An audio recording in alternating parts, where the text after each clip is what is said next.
Tired of the everyday routine? Ever dream of a life of romantic adventure? Want to get away from it all? We offer you Escape, starring Edmund O'Brien. Escape, designed to free you from the four walls of today for a half hour of high adventure. You are trapped in a remote valley in the Andes, walled in by sheer rock precipices, and surrounding you, closing in on you, is a band of blind men who want your eyes.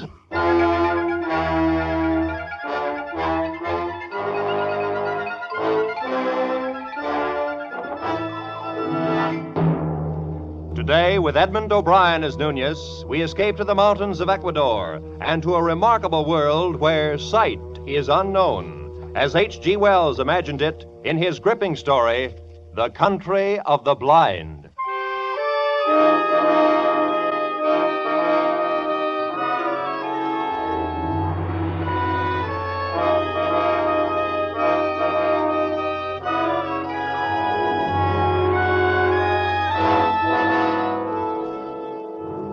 My name is Ibarra. I'm a mining engineer in Quito, Ecuador, high in the towering Andes. Up until a year ago, my chief sport was mountain climbing.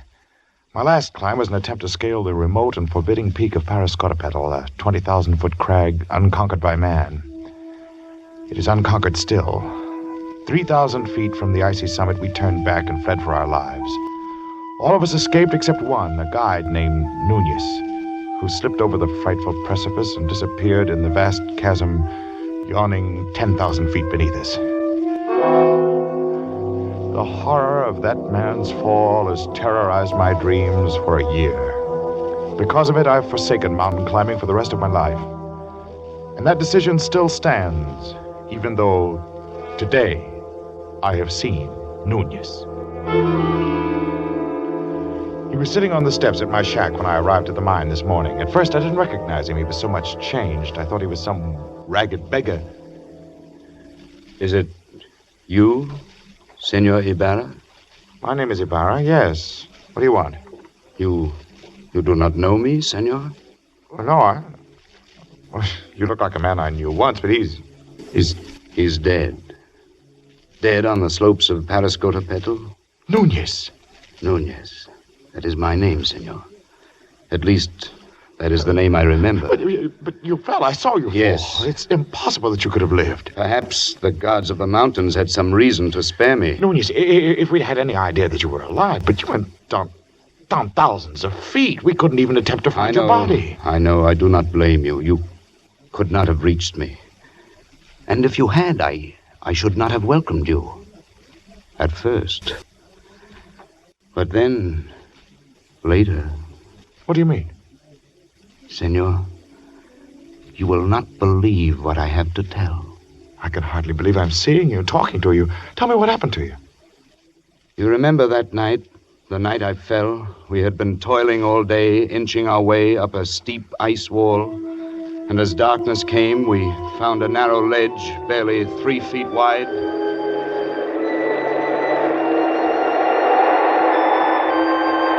It's not very wide, but we can get our shelter wall up and cut off some of this wind. That'll be welcome. Yes, but first we will rest a moment. Look at that icy devil up there, glistening in the moonlight. There's another 3,000 feet of sheer ice wall. We'll have to cut our own holes from now on. There won't even be ledges like this for resting places. I can see why no one's ever made it. You think we ought to go on? I don't know. Nunez, what do you think? It is not my place to say, senor. I was hired to go to the top. I agreed. But what do you really think? If I believed in the gods of the mountain as the Indians do, I should be frightened now. Why? Because we have invaded the Forbidden Circle. This part of the Andes is unmapped and almost unknown, senor. It is an easy thing to believe strange things in this white loneliness. Some of the legends are fascinating. I've heard of one, something about a hidden valley called the Country of the Blind. Yes, it's supposed to be somewhere down there, see? Far below us. A fertile valley which was settled many centuries ago and then cut off by the great landslide of a rock. But why the country of the blind? Well, even before it was cut off, the people developed a strange illness. All of them slowly went blind. After that, their children were born blind. The legend is that the valley was the home of the mountain gods. It was too beautiful for human eyes. Odd. But then it's all nonsense. Oh, yes, it's nonsense. It would be pleasant to find it, though. You know the old proverb, in the country of the blind, the one-eyed man is king. I doubt that we should ever find it. I even doubt that it exists. Of course not. I was only joking. Of course. Well, now if we're rested, we'll make the shelter wall, eh? Right. I'll give you a hand in a minute. Believe me, Ibarra, for 2 pesos I give up this climb. I never realized... Senores, I'm slipping!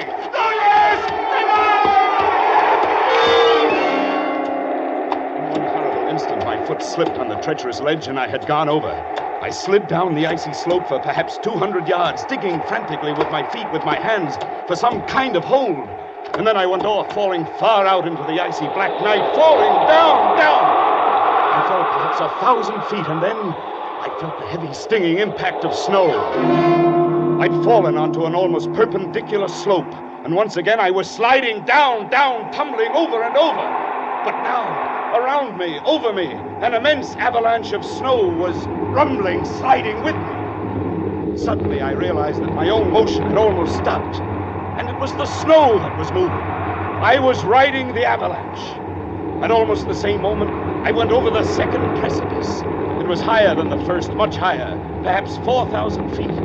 I fell with the snow for what seemed minutes, every second, expecting the terrible final impact. But the impact never came. Miracle of miracles, that sheer wall blended almost imperceptibly into another slope. And again I was sliding. And gradually, as the arc of the slope curved away, I felt myself slow down. I was whirled along on top of the avalanche, and then, as it subsided, out onto the gentler snow, upon a gentler slope, and finally, I rolled to a stop and lay still.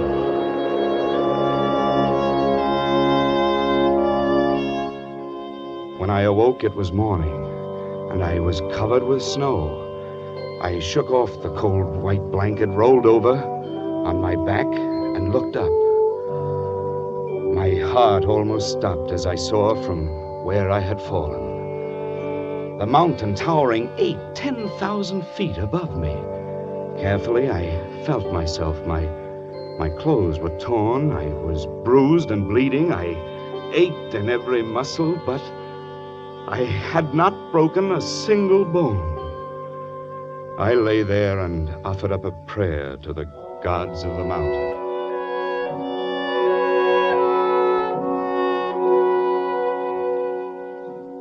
Far below me lay a lush valley sparkling in the morning sunlight. I could see the stately trees and green meadows fresh with dew. I started down, but it was still an arduous descent. The farther down I got, the more I realized the beauty of the scene. This was a hidden paradise I'd fallen into. And I was the first man ever to see it. So I thought. But I was wrong. I realized that first when I saw the cultivation in the meadows. And then the walks, well-kept stone walks laid in a symmetrical pattern all over the valley. And then I saw them. There were men and women lying under the trees, resting. Nearby, a collection of windowless huts marked the village, and the plastering of the houses was done in a wild variety of colors. I thought to myself, the plasterer who did that must have been blind as a bat. Then I saw 2 of the men quite close to me. They were standing on a bridge over the little stream. They were dressed in odd, loose clothing, and there was a strange look about their faces. They failed to notice me as I approached until I shouted. Suddenly, they looked up attentively in my direction. I waved wildly at them, but they took no notice. Why, the fools must be blind. blind? Could it be that I had fallen into the country of the blind? In the country of the blind, the one-eyed man is king. I walked towards the men by the stream, and I spoke to them. Hello! You needn't be afraid. I won't hurt you. I come in peace. It is a man, or a spirit come down from the rocks. I'm a man, all right, just like you, but I've had a miraculous escape, and now I find myself here in your valley. Valley? Come hither. Let me feel of you. Well, certainly. Here. My arm. My face. You see, I'm indeed a man, like yourself. Yes. My lips, they move with speech, and my eyes... Oh, careful, they're gently on the eyes. Eyes? That is strange. Feel this, Correa. Yes, I feel. Careful. You feel my eyelids flutter? He is but imperfectly formed. Some strange bulge there. Unseemly. No, your eyes are shrunken in, but mine are whole. I can see. See? See? Pedro, he is a strange wild one. Where does he come from? Down out of the rock? No, from over the mountains, out of the country, beyond where men can see. From Bogota, where there are 100,000 people, and the city stretches out of sight. Sight? What strange words he uses, without meaning. And feel the coarseness of his hair, like a llama's. Yes. And you have come into the world. No, out of the world. The big world beyond the mountains. The world that stretches 12 days' journey to the sea. Our fathers have told us men may be made by forces of nature. It is the warmth of things and moisture and rottenness. Come, let us lead him to the elder. There's no need to lead me. I can see. See? Yes, of course. Oh, I didn't see a water bucket. His senses are still imperfect. He stumbles and talks meaningless words. Lead him by the hand. But look, Well, all right.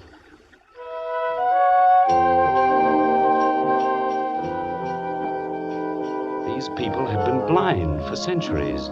They had forgotten even the words associated with seeing, and they thought I was an idiot only half formed, especially when they led me into the pitch blackness of one of their windowless huts, and I stumbled over something.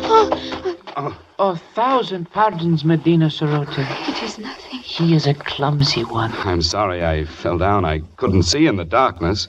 Who is this, and what is he saying? He is but newly formed. He has come down from the rocks. He stumbles as he walks and mingles words that mean nothing with his speech. He is a wild man out of the rock. No, I come from Bogota, over the mountains. You hear?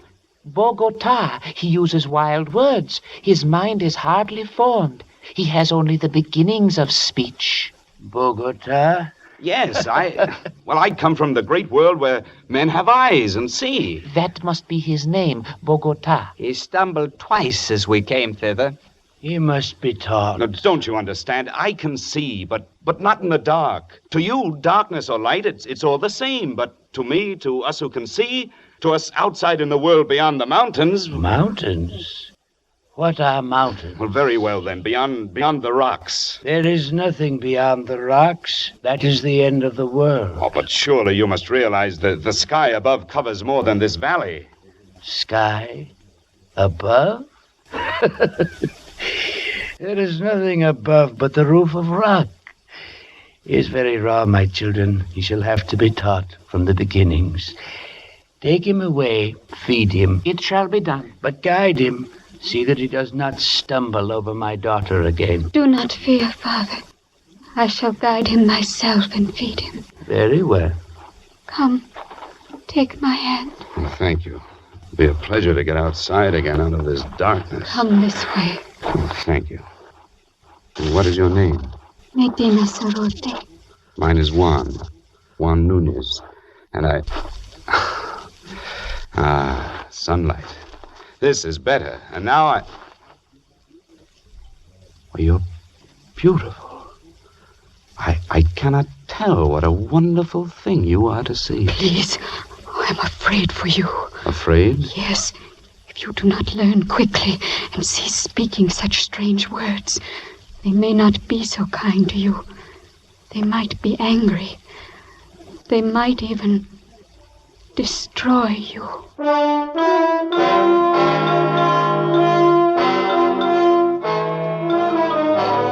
This thought had not occurred to me before, and suddenly I had a twinge of fear.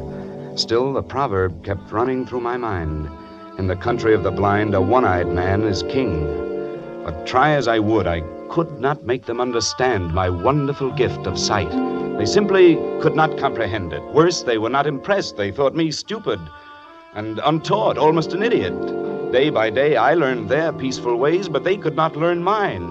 It was getting on my nerves, and theirs too, perhaps. Bogota? Bogota, come hither. Bogota, you move not. No, and I won't, you old beetle. I'll show you. I'll leave the path. Bogota, trample not on the grass. It is not allowed. How did you know I stepped on the grass? I heard, of course. Heard? But I didn't make a sound. Why do you not come when I call you?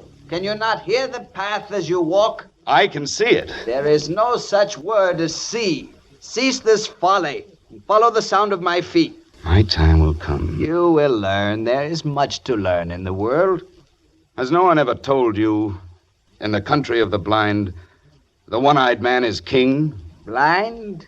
What is blind? Oh, never mind. Go on. Bogota, I must warn you. Just keep quiet and learn. And stop this nonsense about seeing. Nonsense, is it? Well, I'll show you. I've taken enough of your insults. Unformed mind, got no sense yet.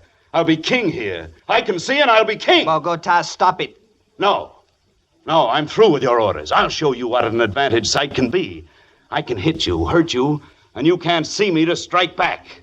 Bogota, there must be no violence. You must come peacefully. By heaven, I'll hit you if you come any closer. I swear I will. Bogota, put down that spade and come off the grass. You don't understand. You're blind and I can see. I can see. Now, Bogota, you must not do I'll hurt you, I swear. Leave me alone.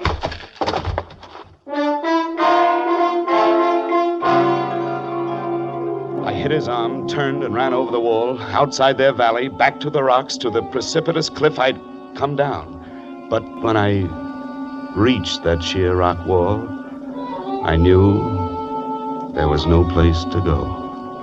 For 2 days and nights I stayed outside the valley, hungry and cold. And then I realized the hopelessness of my position. I was trapped. I must spend the rest of my life here. There was no way out. So I went back.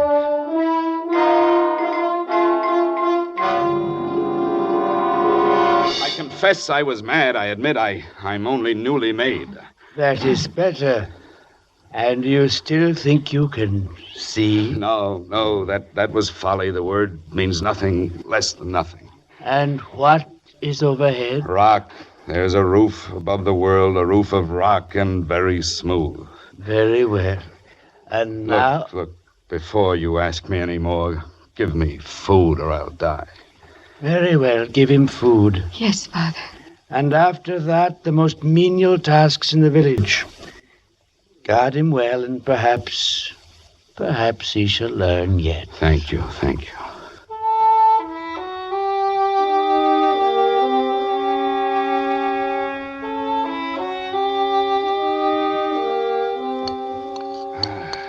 That's better. You're kind, Medina Sarota, very kind. I am glad you came back. You are? If they were all like you, I should never have run away. What was that word you said I was? Beautiful.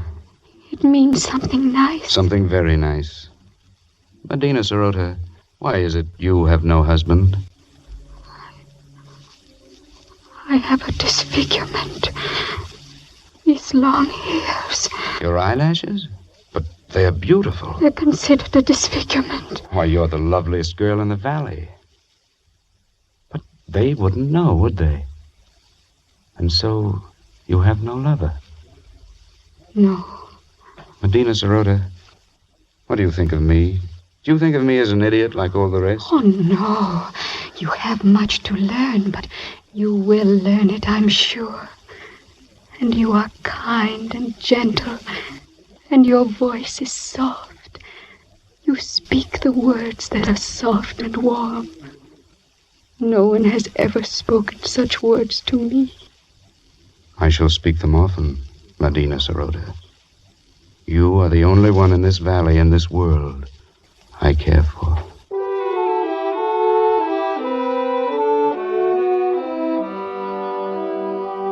And so it began. I, the village idiot, the slave boy who dreamed to be king, I, with my eyes still whole, fell in love with Medina Sarota, the daughter of the elder of the village. Only to her could I open my heart without fear. Only to her could I speak of the beauty I could see around me. It's a beautiful valley, Medina, green with grass and yellow with sunlight and flowers, bright flowers dotting the hills. Yes. And in the cool of night, the stars gleam like diamonds in the sky. Oh, the words sound lovely. But what are stars? Well, they're... No, you wouldn't understand. And what do you mean, in the cool of the night? You still get that confused one. The night is warm. The day is cool. No, it's you here who have them backwards, because the darkness means nothing to you, so you work in the cool of night and sleep in the heat of day, but... You are teasing me. No, I'm not. Oh, what does it matter? All that matters is you. You here beside me. Medina Sarota. I love you. And I love you.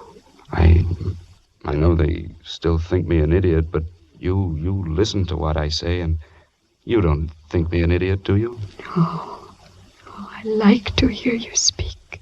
Then, will you marry me?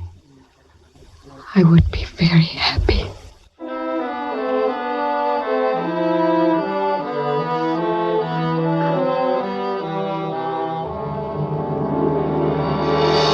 No, I will not have it. But, Father... He is an idiot. He has delusions. He cannot do anything But right. he is getting better. He's better than he was. And he is strong and kind. Stronger and kinder than anyone in the world. And he loves me. And I love him. No, I will not have it. Great sire, if you please. Yes? What is it, good doctor? I have examined Bogota, and the case is clear to me. I think very probably he might be cured. Ah? And how might that be done? His brain is affected by something. I believe I know what it is. Those queer things he calls eyes. Where we have but an agreeable depression, he has great lumps. Consequently, his brain is in a constant state of irritation. But what can be done to cure him? It's a very simple surgical operation. To remove the cause of the irritation, we will merely cut out his eyes.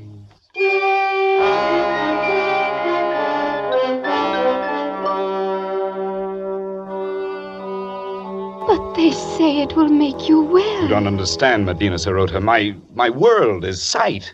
You wouldn't want me to lose my most precious possession. I don't know. There are so many beautiful things to see. The flowers, the far sky with its drifting clouds, sunsets, stars, and you. Just to see you, it's good to have sight. And I would never see you again. I wish sometimes you would not talk like that. Like what? I know it's pretty. It's your imagination. I love it. But now... Now? You want me to... Medina Sarota, if I were to consent to this... Oh, if you would, if only you would. What else can I do? My dearest one. My dearest with a tender voice. I will repay you. Oh, Medina. Be brave. And carry my voice in your thoughts. Now, I must go. And tomorrow... Yes? Tomorrow will be forever. Goodbye. Goodbye, Medina.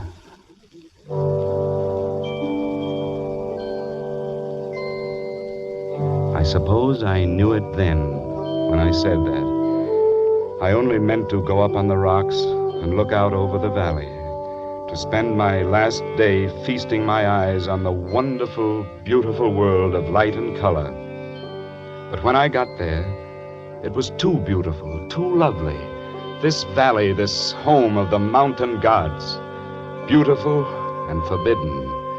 I drank it in, the green of the fields, the blue of the gently curving stream, the orange of the lichen and the rocky crevices. Then I climbed higher to see the great snow-capped peaks towering above and away to the distant sky, and higher as the shadows turned the snow to purple and crimson and deep blue. The valley was far below and as beautiful as a painting. But like a painting, it looked unreal. Medina Sarote was small and far away, a distant dream, and the world of sight was here, all around, overpowering, wonderful. I turned and began to climb up that sheer rock wall.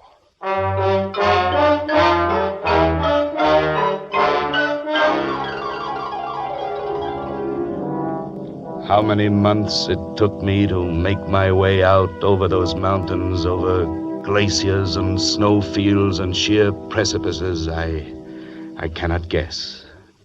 How I lived through the cold and the hunger of it, I cannot tell you. But I am here at last, back from the country of the blind. Good heavens, man. What an experience. Terrible and wonderful. But you're not sorry you came back. Sorry? I see her face clearly now. It's the only thing I see. Nunez, come. You need food. Here, take my hand. Thank you. Where is it, Senor Ibarra? Nunez. Yes, the gods of the mountains have had their revenge. Those months of crawling over the snow and ice with the sun glaring down, yes, I am blind.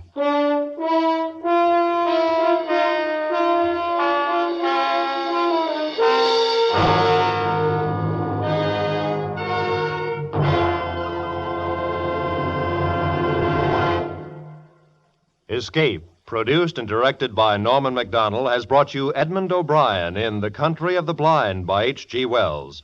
The radio adaptation was by John Dunkel. Featured in the cast were Barry Kroger as Ibarra and Peggy Weber as Medina Sarote, with Harry Bartell, Byron Kane, Edgar Barrier, and Wilms Herbert. The special musical score was conducted by Leith Stevens.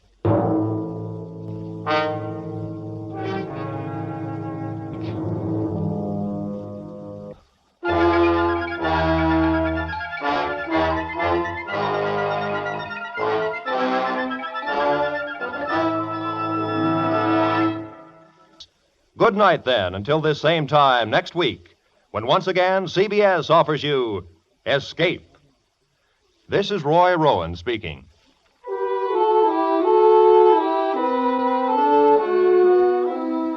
This is CBS, the Columbia Broadcasting System.